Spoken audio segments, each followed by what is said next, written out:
aujourd'hui pour les prix du Bitcoin et des crypto-monnaies. Mesdames et messieurs, nous sommes de retour avec un sujet très important en ce moment parce que tout le monde veut savoir quels altcoins acheter, quoi faire avec les altcoins, comment réaliser plus de profit avec les altcoins. Cette vidéo est principalement faite pour que vous compreniez mon approche, comment je veux maximiser mes profits en crypto avec des altcoins, avec Bitcoin et ainsi de suite dans le reste de l'année 2025. Et c'est exactement de cela dont je veux parler aujourd'hui. En regardant cette vidéo, en voyant ce titre, vous pourriez être un peu surpris parce que vous savez que je suis presque un maximaliste du Bitcoin, n'est-ce pas? Je veux dire, plus de 80% de mon portefeuille est en Bitcoin, moins de 20% de mon portefeuille est en altcoins. Et la question est, bien sûr, pourquoi parle-t-il même de ça? Eh bien, la plupart de mes vidéos concernent Bitcoin, mais je détiens des altcoins. Et moins de 20%, c'est encore beaucoup pour moi. C'est encore beaucoup. Et je veux parler exactement de quelle est ma stratégie. Comment je vais essayer de faire des profits maximum avec ça. Et oui, quelle est toute mon approche, quels altcoins est-ce que je détiens, etc. Allons-y directement. Hier, vous m'avez donné des retours incroyables sur la dernière vidéo que j'ai faite dans une voiture hier pendant que je conduisais vers le centre commercial, en fait. Maintenant, je conduis pour aller voir une villa. Et je me suis dit, d'accord, je voulais faire cette vidéo de toute façon, que ce soit dans le studio, dans le salon ou ici dans la voiture. Laissez-moi la faire ici et parlons-en. Alors, donnez-moi votre avis à ce sujet et laissez votre altcoin préféré. Désolé, il y a des ralentisseurs. Vos altcoins préférés dans la section des commentaires ci-dessous. Je veux aller dans la section des commentaires et voir quels altcoins vous intéressent vraiment, d'accord?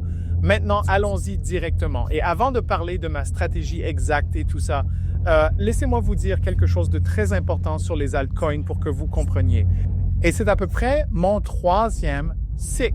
Je suis dans la crypto depuis environ 9 ans, n'est-ce pas? Alors, n'oubliez pas cela. Et à chaque cycle, ma répartition entre Bitcoin et altcoin, c'est de plus en plus orienté en faveur de Bitcoin. Donc, plus nous avançons, plus les années passent, plus les cycles passent, plus je me déplace des altcoins vers les bitcoins. Donc, en 2017, 18, 19, 2021, j'avais significativement plus en termes de pourcentage dans les altcoins que dans le bitcoin. La raison en est que les altcoins avaient un profil risque-rendement bien meilleur. Et restez avec moi. En 2017, vous alliez sur CoinMarketCap, vous aviez environ 800 altcoins, n'est-ce pas? 800. Donc, bien sûr, vous aviez besoin de beaucoup moins de pouvoir d'achat pour que ceux-ci montent en flèche comme des fous.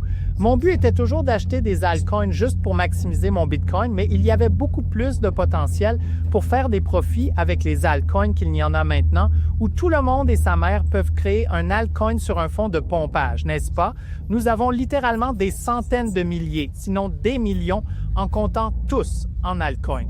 Et maintenant, nous avons déjà 560 millions de personnes détenant des cryptos. 30% d'entre eux seulement du Bitcoin, 70% Bitcoin et crypto ou seulement crypto. Donc la question est, que faut-il pour que tous ces altcoins augmentent? C'est tout simplement impossible. Waouh, il y a une construction. Eh bien. Je peux rester debout et en fait, laisser entrer un peu d'air parce que j'ai éteint la climatisation pour que vous ne soyez pas dérangés par le bruit. Donc, plus nous avançons dans le cycle, plus les gens sont... Je vais fermer la porte-fenêtre. Plus de personnes détiennent effectivement des cryptos et des bitcoins, moins il y a de personnes qui doivent encore rejoindre l'espace, augmentant l'offre potentielle de pouvoir d'achat rejoignant l'espace crypto en comparaison avec le nombre d'altcoins qui sont déjà dans l'espace. Cela s'aggrave chaque jour. Ainsi, acheter des altcoins devient potentiellement moins rentable de manière disproportionnée. C'est un mécanisme que nous devons comprendre. La base des altcoins ne peut tout simplement plus être soutenue par le pouvoir d'achat sur le marché. Je ne parle même pas du pouvoir d'achat potentiel qui n'a pas encore rejoint le marché. C'est pourquoi les altcoins deviennent de moins en moins attrayants pour moi. Et les gens qui crient pour une saison des altcoins, je veux dire, je vous le dis, cela ne va probablement pas se produire de la manière, sous la forme ou dans la mesure que vous attendez. D'accord? Cela ne veut pas dire que je ne détiens plus d'altcoins, mais Il faut être beaucoup plus sélectif, n'est-ce pas? Alors qu'en 2017, on pouvait acheter n'importe quoi et ça montait pendant la saison des altcoins, maintenant, je ne pense pas que cela va se produire. Donc, cela dit, je détiens des altcoins, moins de 20%. Une grande partie de cela est en Ethereum. J'ai dit que je suis beaucoup plus sélectif. Donc, en détenant Ethereum, je suis extrêmement sélectif. C'est le plus grand altcoin par capitalisation boursière. Et à mon avis, ce qui s'applique à Bitcoin, le principe du gagnant prend tout, les effets de réseau, etc., cela s'applique aussi à l'espace des altcoins. Donc, si, quand ou si la saison des altcoins arrive, alors nous avons besoin d'effets de réseau. Alors nous avons besoin de projets solides. Pas de fichues pièces de même.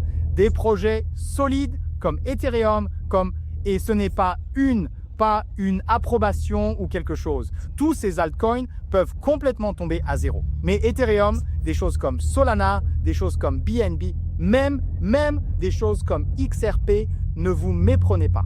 D'accord?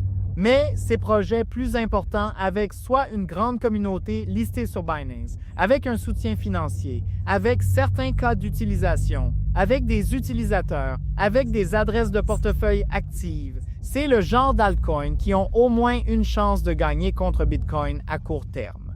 À long terme, à mon avis, Bitcoin est la seule réponse. Mesdames et messieurs, j'espère vraiment que vous comprenez cela. Et cela étant dit, quelle est ma stratégie avec ce très petit portefeuille sélectionné d'altcoins? En fait, j'ai comme un top 10 préféré. Si vous voulez voir la vidéo du top 10, j'ai besoin de 10 000 likes sur cette vidéo. Mais maintenant, parlons de ma stratégie. J'en ai déjà mentionné quelques-unes. Ma stratégie est que si j'achète par exemple XRP pour, disons, 10 Bitcoin, n'est-ce pas? 100 Bitcoin. Prenons 10 Bitcoin comme exemple. Si j'achète du XRP avec 10 Bitcoin, alors vous pouvez appliquer n'importe quel ratio, mais disons que vous voulez prendre la moitié sur un double.